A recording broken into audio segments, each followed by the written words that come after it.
Hello everyone and welcome back to another episode of What the Flop. Today's episode is going to be talking about David Fincher's iconic movie, Se7en. They're caught in a game. No fingerprints and no witnesses of any kind. Nope. About the only thing we know about that guy right now is he's totally insane. Where the price of sin is death.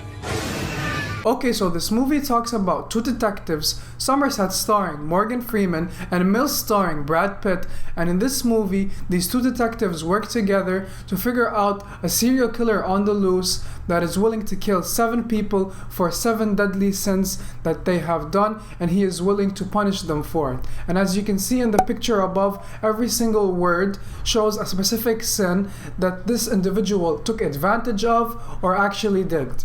Just a fair warning, in this movie there are some gruesome scenes, and if you can't handle some of these circumstances, then this movie isn't for you, because it's a crime, mystery, thriller movie, and to be specific, it's a psychological thriller, so it's talking about a messed up guy that's trying to achieve what his goal was from the start. What I actually also liked in this movie is the fact that it had really realistic cinematography. It was also a slow-paced movie, which kept me waiting to see what was going to happen on later on.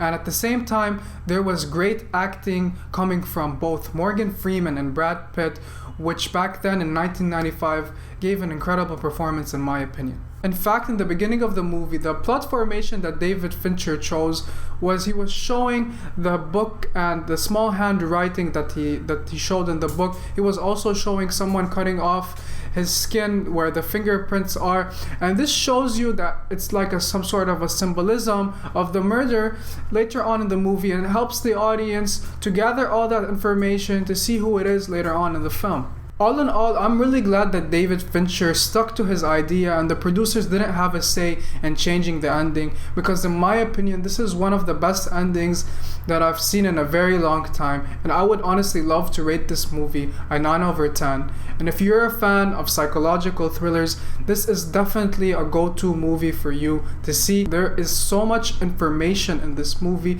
that would really help you wrap your mind around it. And I actually had a great time watching this movie. So thank you guys so much for watching, and I'll see you guys next week. What's in the box?